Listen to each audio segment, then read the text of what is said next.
3 weeks now. This will be the third week where we've been going over the series, Blessing in the Breaking. And so week one, we kind of, like a rough summary of it, we kind of went over, tried to understand what we're supposed to do when we're sitting in the storms of life, in those difficulties, in those hard, tough seasons of life. And we looked into the passage that's found in Mark of just Jesus calming the storm, and the disciples calling out to God in so much fear. They were so scared for their lives, but yet Jesus calmed the storm, and that he can calm the storm in each of our lives, whatever we're going through. He can be there to still that storm in our soul, to give us peace amidst so much chaos in our lives.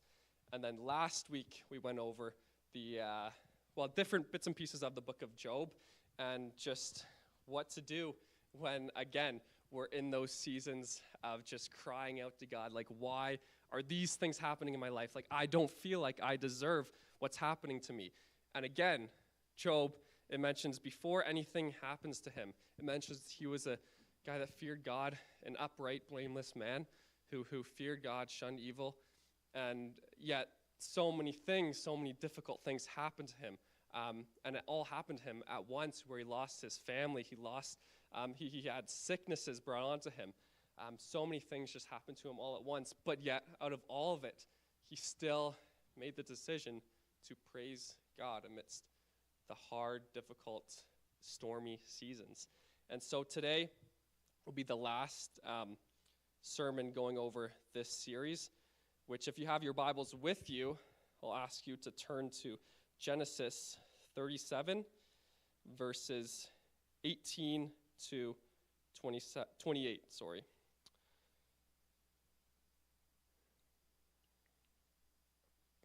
And so before we go over this particular passage, I just want to give a little bit of context to where we're going here. And so, again, this passage, Genesis chapter 38, is about Joseph and just his brothers plotting against him. And so essentially in Genesis 37, it introduces Joseph as the favored son in this family of who Jacob was the father, who loved him pretty evidently more than all the others. Okay, he gave him a robe, which was often called the coat of many colors. And this favoritism, okay, it stirred up some deep resentment, some deep bitterness among his family, among his brothers. And to be honest, understandably so. And so his brothers, they could not say one kind thing, one kind word to him. And so this tension, this bitterness, it escalated when Joseph shared two dreams in particular, in which his brothers and his parents bowed down to him, okay?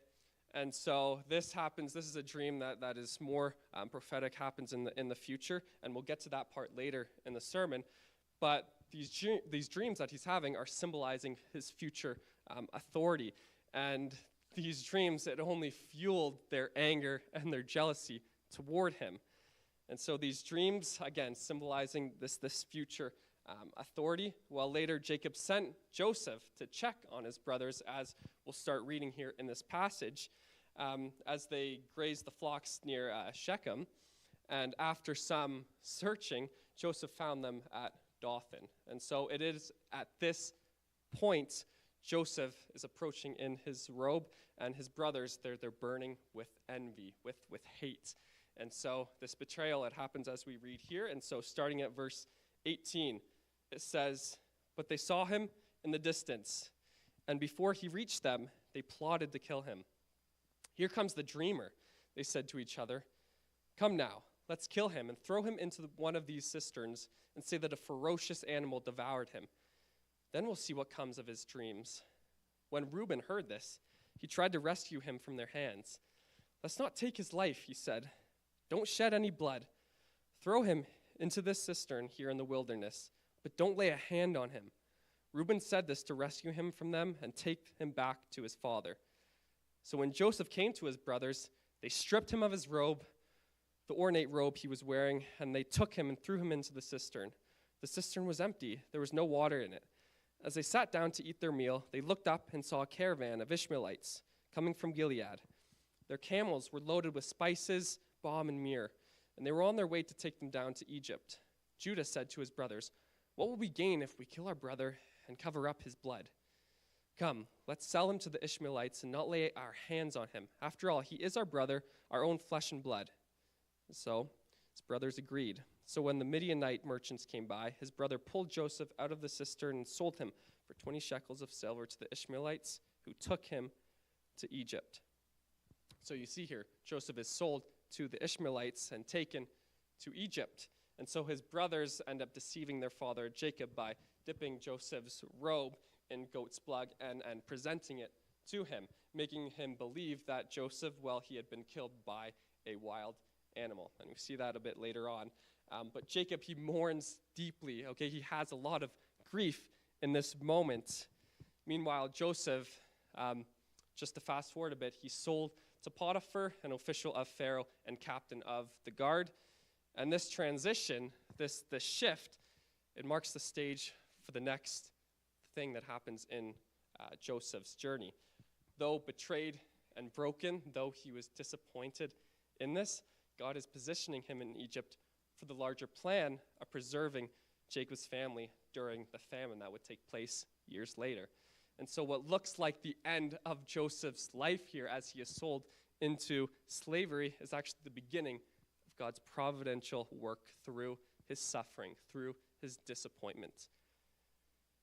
And so before I get into this passage any farther, I want to share a short little personal story here. And so when I was in grade 10, me and my buddy, we came up with this.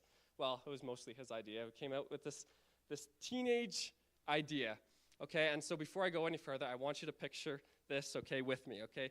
You're in grade 10, and I know for some of you, you know, you have to try really hard to, you know, go back and remember. But I want you to picture this with me in this moment here, okay? So you're back in grade 10, and just remember all those stupid things that you did as teenagers, okay? Even if you're a teenager right now, you probably are doing some stupid things or things that don't make any sense. And so, since this was the time I had just started lifting weights and getting pretty consistent at playing basketball, it was actually heading right into my basketball season. My buddy, he noticed me getting some gains, you can say, okay? Making some gains, and he wanted to see how hard my punch was. He wanted to see how hard I could punch him. And so, like any other, you know, prideful teenager, I wanted to show him how hard my punch was. And so I go up, I wound up, I punch him in the shoulder, and let's just say I had a lot more damage than he did. Weeks later, a week later, I ended up finding out I broke my hand. I dislocated my pinky just by having too much pride. And so, as I said, I wound up, I threw my best shot that I could, and instead of hurting him, I ended up breaking my own hand in the process. And so he's perfectly fine. He's laughing at me, but I'm kind of embarrassed a little bit, and I'm trying to hide all the pain.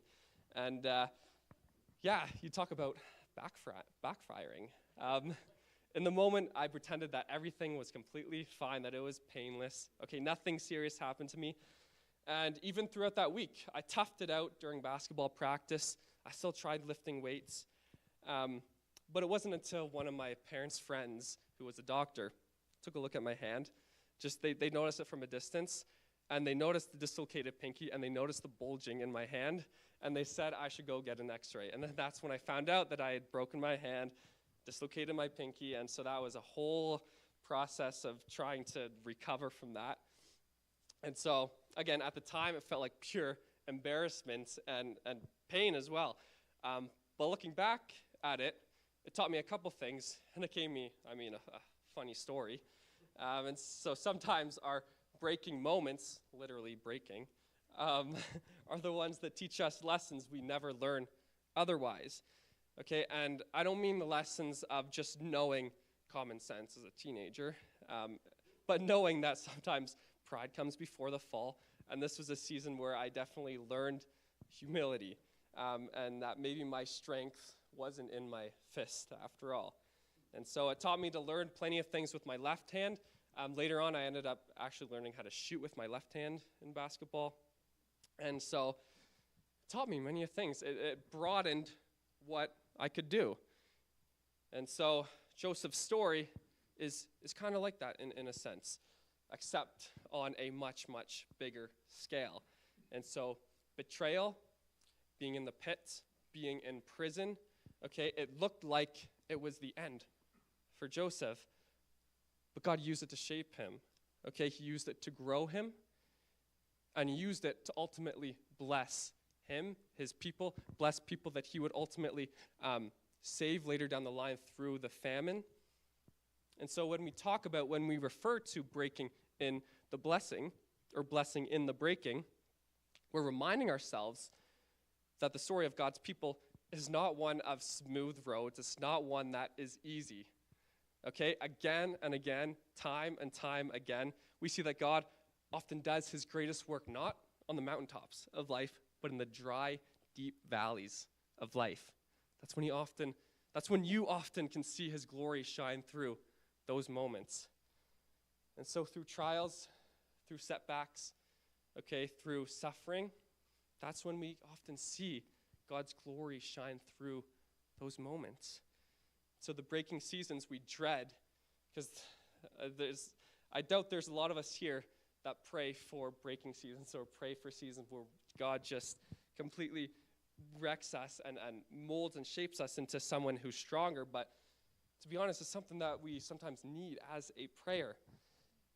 But these breaking seasons we dread are often the tools that God uses to reshape us, to mold us, to bring us into bring us into a new creation who is stronger in our faith, is able to trust God on a much, much deeper level. So the breaking is not the end of Joseph's story. It's not the end of your story. It's the place where God's hand begins to shine most clearly. Joseph's life is the perfect example. In one sentence, you can summarize Joseph's journey. Joseph went from the pit to the prison to the palace. Okay, and in every single step of his life, God's hand was at work within it. Even when others betrayed him, even when his brothers betrayed him, even when life seemed so unfair. Okay, even when he had every single reason to give up on life, every single reason, God was quietly orchestrating events to bring him into the exact place, into the exact purpose that he had for his life. What looked like defeat was actually preparation for God's next plan in his life. And Joseph, he understood this by the end of these chapters in Genesis, when his brothers came to him fearful, okay, thinking that he might even take revenge for their betrayal. Joseph spoke these powerful words in Genesis 50:20. It reads, "You intended to harm me, but God intended it for good, to accomplish what is now being done, the saving of many lives." What others intend for evil, God can transform it for good. He can transform it. So breaking it is not wasted at all. It is not wasted when it's placed in the hand of a God who redeems, who restores brokenness, disappointment. So when Joseph's brothers, when he was betrayed by them, he was thrown into a pit, he was sold into slavery, and it must have felt that everything, absolutely everything good in his life was completely gone, was completely taken away from him.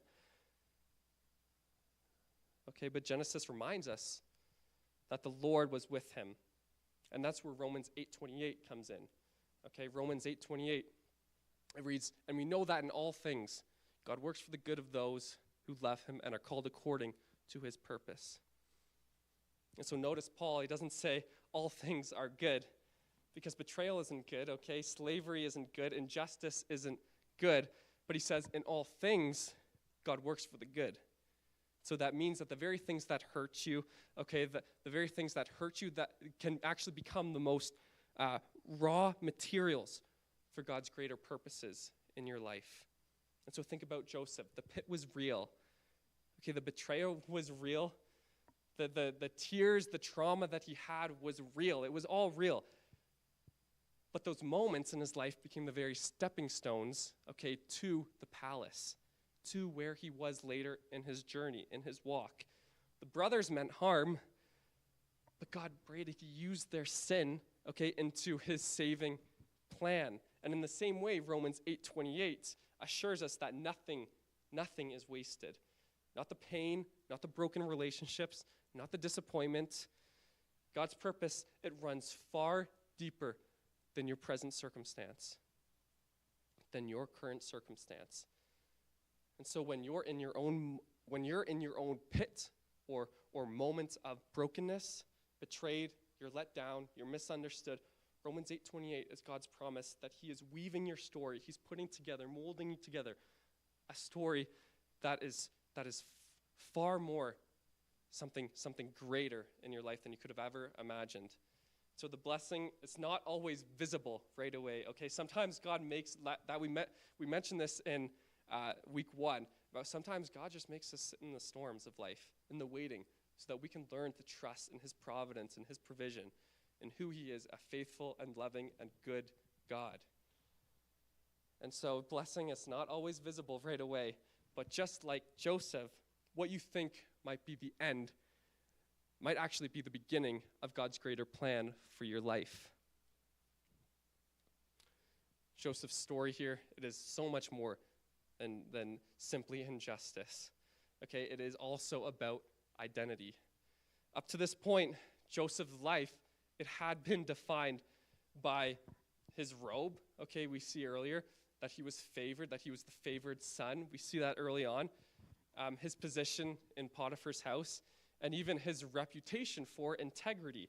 Okay, but when Potiphar's wife falsely accuses him, all of that, his reputation is stripped away, is taken away from him.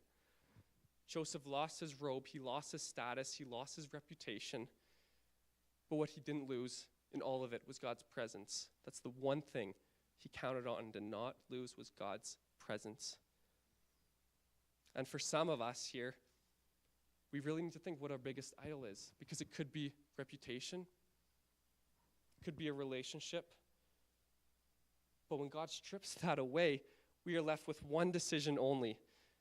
Two decisions only. One of which could be blaming God for everything that goes wrong in our life, blaming him for just whatever has been taken from us through bitterness, through anger, through grief, through sadness that we have. We can choose to blame God, or we can choose to rest in the sustainer of our strength. Okay, he sustains our strength. He gives us the daily bread that we need to keep going. So we have one of two options, two decisions to make. So which one are you going to make? The Hebrew text in Genesis 39:20 says Joseph was placed in the prison, okay? And this term, it literally means the house of confinement. And so from the outside, Joseph's life, it looks like it's a narrow, confined, boxed-in, restricted space, restricted area. Yet right there, the very next verse, what does it say? But the Lord was with Joseph and showed him kindness and granted him favor in the eyes of the prison warden. And so, although his earthly space, it had shrank, okay, he was confined, his spiritual reality had actually expanded beyond what it was before because of God's steadfast love and his faithfulness.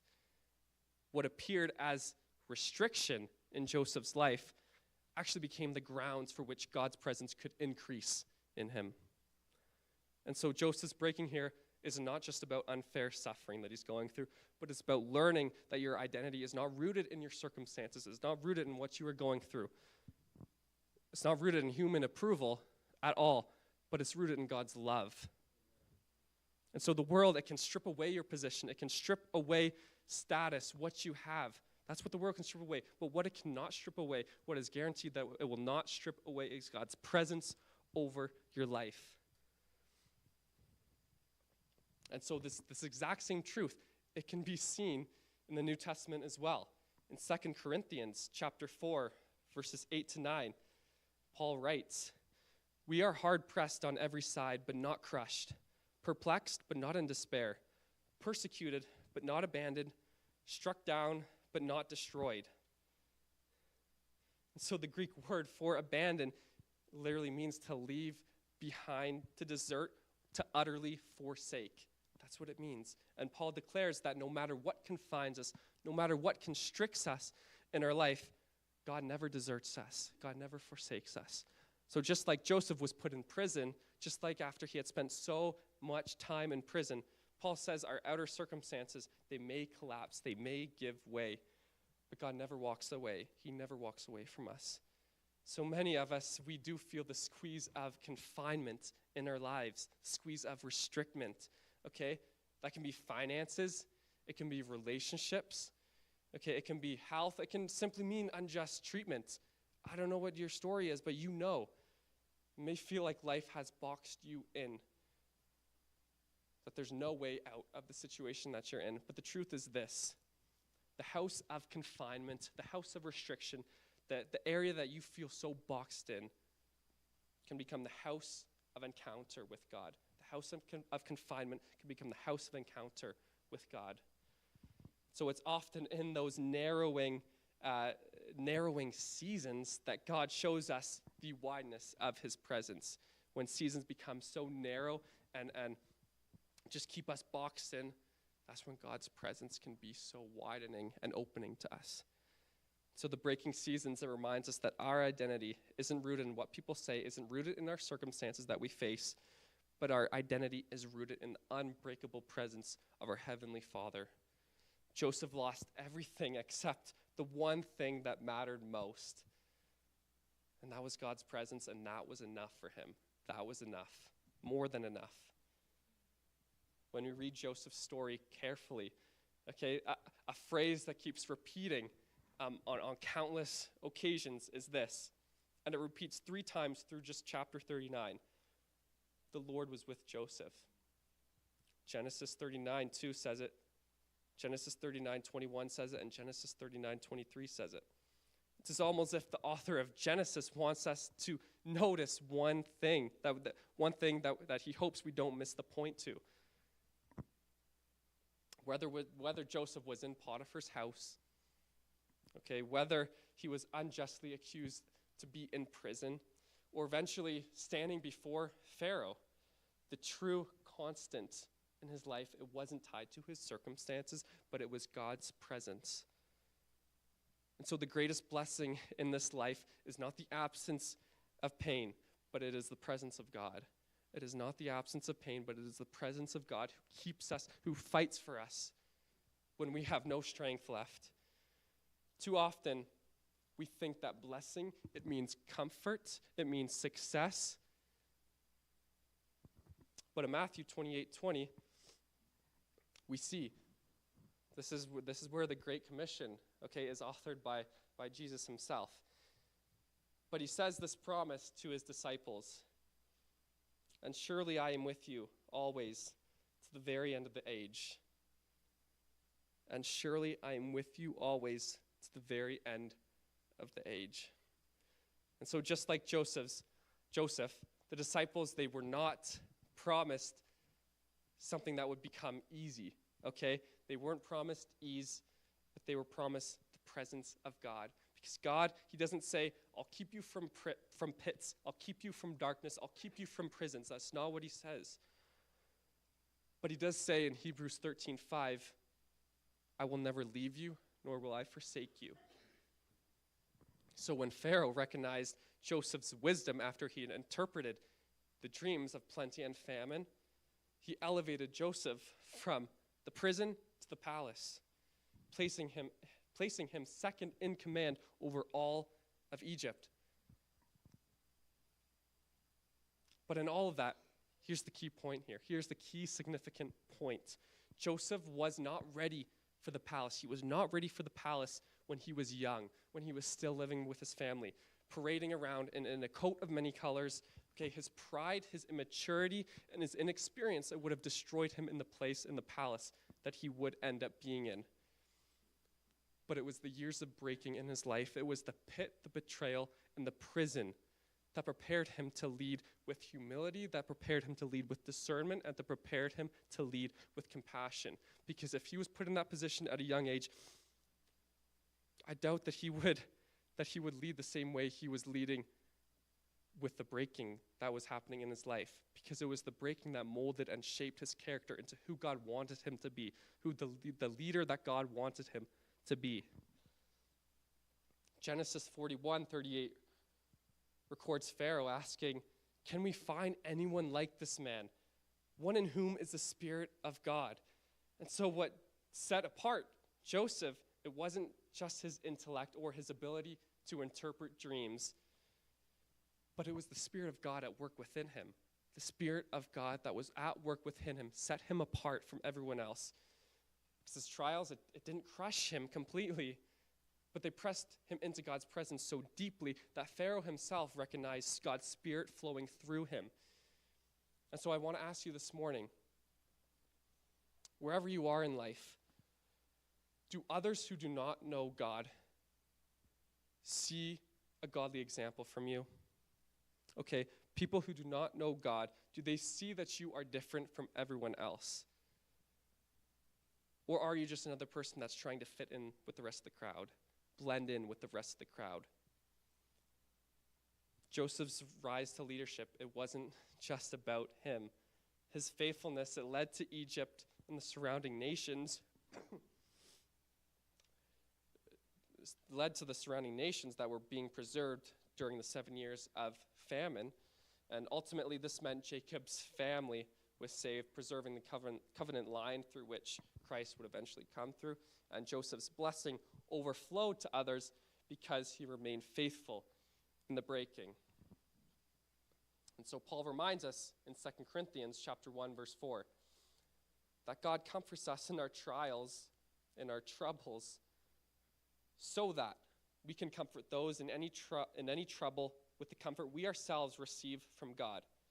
So Joseph's trials, the troubles that he faced, equipped him, empowered him, to not only bless his family along the way, but what did it also do? It was used to bless entire nations.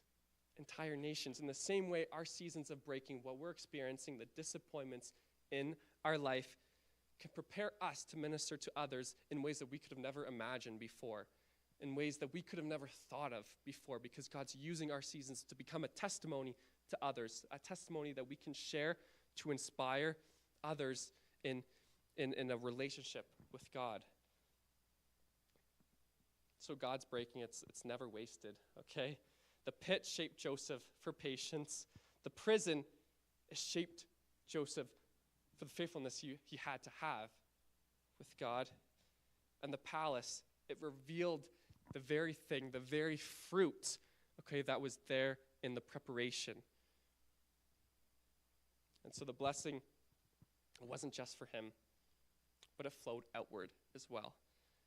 Likewise, when we remain faithful ourselves in our breaking seasons, in those mundane seasons of life, God uses those seasons, those breaking moments to bring blessing beyond just simply ourselves to other people. At the end of Joseph's story, when his brothers, they fear revenge, Joseph looks back over the years of betrayal, slavery, prison, panic that he faced, and he says these remarkable words here that we see. You intended to harm me, but God intended it for good to accomplish what is now being done, the saving of many lives. And so this is one of the clearest statements of God's providence in all of Scripture.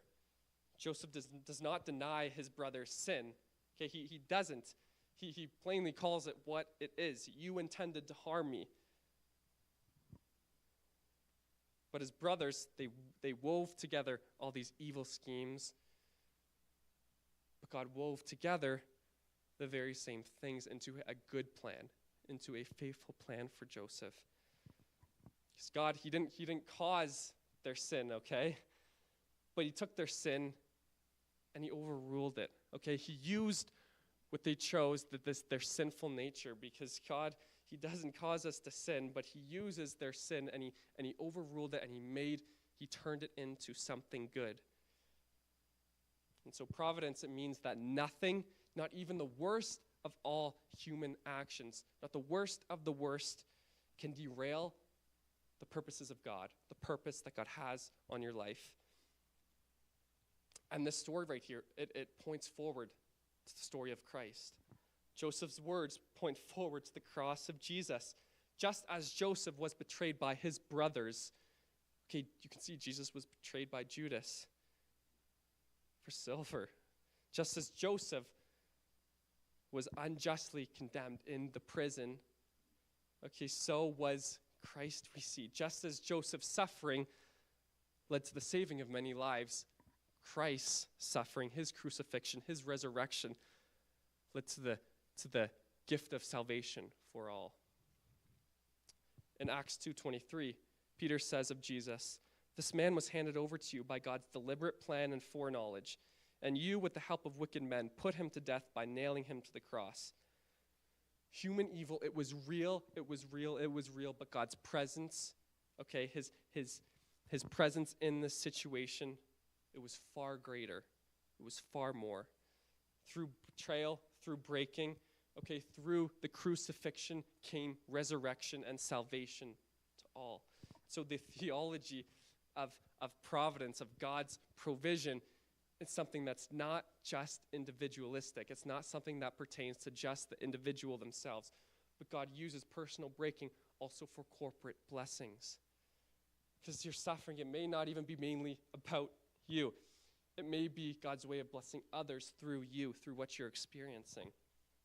When Joseph, when he finally reveals himself to his brothers, they are terrified. They are petrified. Okay, they expect judgment. They expect payback. They expect revenge from Joseph for what they had done to him years ago. And after all, this is the moment Joseph had actually dreamed of when he gave this dream to his brothers. Okay, the day his brothers would bow down before him. But instead of vengeance, instead of revenge, Joseph didn't give that to them. But Joseph responds with mercy. He responds with grace. He says, "I am your brother Joseph, the one you sold into Egypt. And now do not be distressed and do not be angry with yourselves for selling me here, because it was to save lives that God sent me ahead of you." And this is a very, very interesting and prayerful point right here. It was not you who sent me here, but God. And forgiveness is the very fruit of trusting in God's sovereign plans and God's sovereignty for our lives. Joseph could release his brothers from guilt because he had already entrusted that their sin, what they had committed, was in the hands of God. And instead of obsessing over what had happened in the past, instead of obsessing over the evil, over the sin that Joseph's brothers had committed to him, okay, he rested in God's providence for his life. And forgiveness is not just showing these shallow or no emotions whatsoever, but it flows from a deep conviction, okay, a deep conviction that God's purposes are bigger than human approval, than human plans. On the cross, Jesus says the words, "Father, forgive them, for they do not know what they are doing." Just as Joseph saw beyond his brothers, he saw beyond the evil that they had committed. Jesus saw their hatred to the hand of God bring salvation through his suffering, through what he was going through his crucifixion. And again, forgiveness is never denial of sin. That's not what it is. But it is surrendering the right to revenge because you trust God's justice. You trust his providence in your life. And so, when betrayed, when you're going through seasons of dryness, when you're going through seasons of disappointment, of brokenness, of heartache, whatever it is, remember God's presence in your life.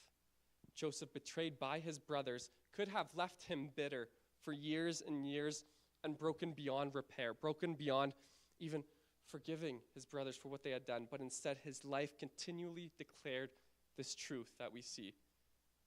But the Lord was with Joseph. The betrayal was real, but so was God's presence.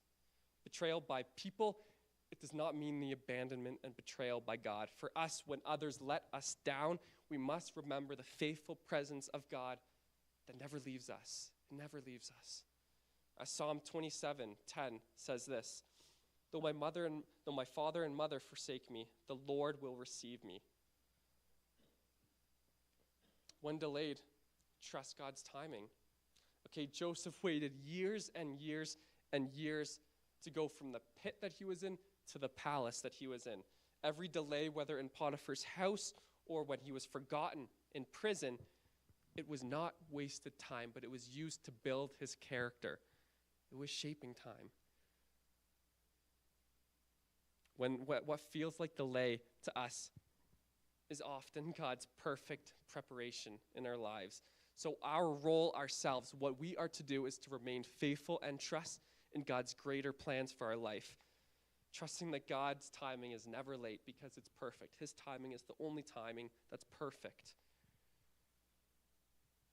And when tempted to despair, when tempted to bitterness, anger, cling to God's bigger picture that we see scattered throughout Scripture. Joseph could have had a spirit of bitterness when falsely accused or when forgotten, even by the cupbearer that we see. But at the end, he was able to say to his brothers, you intended to harm me, but God intended it for good. That perspective, it doesn't just erase the pain, okay, but it reframes it. Okay, for us, despair sets in when we can only see the present moment at hand, when we only see what's happening right now. But hope is born when we cling to the bigger picture of God's great plan, of his larger picture. And that is Romans 8:28, he is weaving all things together. And for in all things, God works for the good of those who love him and are called according to his purpose. So here's the question each of us must wrestle with. Where might God be preparing you through breaking today? And maybe, I don't know, maybe it's in a season of waiting. Maybe it's in betrayal. Maybe just your season just feels so endless. Or in a circumstance that tempts you toward despair, tempts you toward just feeling so sad and overwhelmed by the grief that you have. But could it be that the very place, the exact place you feel most broken in, might be the place that God is shaping you for something so much greater? So if there's one truth to carry with you from Joseph's story, it's this. God turns the breaking into blessing, not just for us, but for his glory and for the good of many. The pit, it was not the end. The prison, it was not the end. The betrayal, all of that, it was not the end. Every breaking in Joseph's life became a doorway for God's blessing, okay? It became a doorway for God's hand to move in his life. And Joseph's story is not just Joseph's story is also a shadow of a greater story. Joseph was betrayed, he was broken, and yet exalted in the palace to save many lives. But Jesus who was betrayed with 30 shekels of silver. Okay, he was sold for silver, falsely accused. His breaking on the cross, it was not defeat. Okay, but it was God's greatest victory. Through his wounds, we are healed. Through what he faced, his suffering that was inflicted upon him, we are healed. And through his breaking, through Jesus' suffering, came salvation to all who believe, who place their trust, who place their faith in God's hands. That is why Paul can declare, and we know that in all things God works for the good of those who love him and have been called according to his purpose. All things, the pit, the prison, the palace, the betrayal, the delay, the despair, God is weaving it all together for his greater glory, for his greater purpose. So the final question for us is this. Will we trust him in the breaking? Will we believe that the very place we feel pain can become the very stage, the very place of God's providence in our lives? Because if he could take Joseph's situation, if he could take Joseph's brokenness, his despair, and use it to bless nations, and if he could take the breaking of Christ, the suffering of Christ, and use it to save the world, then surely, I'm 100% sure he can take the breaking in your life and he can bring blessing to it. He can bring blessing through it. And so as we conclude this sermon, we're just going to move into a time of communion.